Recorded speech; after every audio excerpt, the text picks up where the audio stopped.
بسم اللہ الحمدللہ والصلاة والسلام علی رسول اللہ۔ آؤ قرآن پڑھیں آسان طریقے سے تجوید کے ساتھ۔ سبق نمبر 44، چھپانا نون ساکنہ اور تنوین کو، اسی کو اخفا کہتے ہیں، لیکن چھپانا یاد رکھ لیں کافی ہے۔ گہری سانس لیجئے، مسکرائیے، مسکرانا سنت ہے۔ نون ساکنہ کس کو کہتے ہیں؟ جس نون پر سکون ہو۔ تنوین میں بھی نون ساکنہ چھپی ہوئی ہوتی ہے، جیسے با دو زبر بن اور با نون زبر بن، ایک ہی بات ہے، بن بن وغیرہ۔ اور یہاں آپ دیکھ رہے ہیں دو زبر دو زیر دو پیش، تو دوسری زبر میں دوسرے زیر میں اور دوسرے پیش میں نون ساکنہ چھپ کر بیٹھا ہوا ہے۔ چونکہ دونوں میں آواز ان آتی ہے تو دونوں کے سیم قواعد ہیں اور یہ 4 ہیں۔ پہلا قاعدہ تھا بتانا، یعنی نون ساکنہ کے بعد مثلا ہو آئے جو حروف حلقی میں سے ایک ہے، حمزہ ہا عین ہا غین خا، یہ ہے نا، اس میں سے جو کوئی بھی ایک آئے تو من کہیں گے آپ، تو ان کہیں گے تو آپ یہاں سے نکل رہا ہے، اور حمزہ ہا عین ہا غین خا حلق میں دونوں بہت دور ہیں تو بالکل کوئی مسئلہ نہیں ہے، ایسے ہی پڑھیے جیسا ہم پڑھتے ہی ہیں، کوئی اس میں نیا رول نہیں ہے۔ اور یہی رول تنوین کا بھی ہے، ٹھیک ہے، اور اس کو ہم نے پچھلے سبق میں دیکھا۔ تو اب ہم پڑھیں گے نون ساکنہ کو چھپانے کا قاعدہ۔ سوال یہ ہے کہ کیوں چھپائیں؟ تو مثال دیکھیے، ان ثا کی، ان کہیے تو آپ کی زبان اوپر ٹچ ہو گئی، ان، اور ثا کہیے تو وہی زبان کی ٹپ کو نکال کر دانتوں کی ٹپ کے پاس، اوپر کی دانت کے ٹپ کے پاس لے آنا پڑے گا، ثا۔ تو اب یہ انثا جب کہہ رہے ہیں تو آپ مخارج میں ٹکراؤ ہو رہا ہے بازو بازو، تو کیوں نہ نون کو ہلکا کر دیا جائے یا دبا دیا جائے، اسی کو چھپانا کہتے ہیں، چھپا دیا جائے۔ کیسے چھپائیں گے نون ساکنہ کو؟ پہلے او کی آواز نکالیے، پھر ثا بولنے کی تیاری کیجیے۔ ثا بولنے کی تیاری کے لیے آپ کو زبان کی نوک سامنے لانا پڑے گی اور ٹچ مت کیجیے، ناک سے آواز نکالیے، ثا ٹچ کر دیجیے، پھر ثا، اس طرح سے، یعنی ناک سے 2 حرکت کی آواز نکالیے، اسی کو غنہ کہتے ہیں۔ اسی طرح 15 حروف کو چھپایا جا سکتا ہے، تھوڑی سی پریکٹس چاہیے۔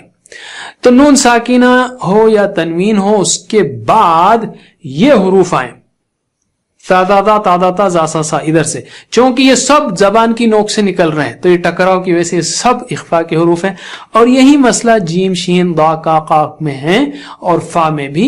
تو 9 اور 6 15، فا کو اوپر سے ادھر لا لیجیے آپ، تو 15 حروف میں اخفا ہوتا ہے۔ اچھی طرح یاد رکھ لیجیے، بالکل سمپل ہے ہماری نظم میں یاد رکھنا، اور ہماری نشانی ہے کہ ادھر نون ساکنہ ہے اور ادھر کوئی حرف آ رہا ہے تو نون ساکنہ کو چھپانا ہے، اوکے۔ اور یہ کیوں چھپانا ہے؟ ایک وجہ ہو سکتی ہے واللہ عالم کہ غنہ نہ کریں گے آپ، نہیں کھینچیں گے تو ہو سکتا ہے دب ہی جائے، انثا اتھا، تو انثا، تو آپ کو کلیئر معلوم ہے کہ وہاں پہ نون ساکنہ بیٹھا ہوا ہے، واللہ عالم۔ اب ہم پریکٹس کرتے ہیں ان 15 حروف کی فا کے ساتھ جن پر اخفا ہوتا ہے۔ انفا، انفا، اب کہہ رہا ہوں میں، اس کے بعد فا بولنے کی تیاری کر رہا ہوں، ہونٹ کو دانت پہ لگاتے ہوئے، اور اس دوران ناک سے غنہ کر رہا ہوں، انفا۔ اسی طرح انثا، انذا، انضا، انت، اندہ، انطا، انزا، انسا، انصا۔ چونکہ ہم تا ذا ذا تا ذا، یہ بہت موٹے اونچے حروف ہیں، ان کی تیاری میں جب لگیں گے تو نون ساکنہ بھی بہت موٹا اونچا ہو جائے گا، یاد رکھیے۔ انجا، انشا، انضا، انضا، نون ساکنہ بھی بہت موٹا اونچا ہو گیا۔ انضا، انکا، انقا، قاف اونچا ہے تو نون ساکنہ بھی اونچا ہو جائے گا، انقا، ٹھیک ہے۔ نون ساکنہ و تنوین کے قاعدے قرآن کے ہر صفحے میں تقریباً 9 مرتبہ آئے ہیں۔ تو اب ہم قرآنی الفاظ کی پریکٹس کریں گے، ٹھیک ہے۔ فا کی مثال لیجئے، فا بولنے کی تیاری کرتے کرتے ناک سے آواز نکالنا ہے، انفسہم، انفسہم، من فضلہ، خالدا فیہا، خالدا فیہا۔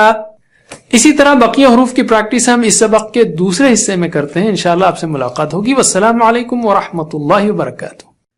السلام علیکم۔ Learn to read Al-Quran, learn tajweed, understand Al-Quran and memorize it using easy, scientific and interactive methods. Get ebooks, videos, audios, posters, PowerPoint files, app links for different courses. We have specialized Montessori materials and games for making the Quran easy for kids, and a teacher's resource center too.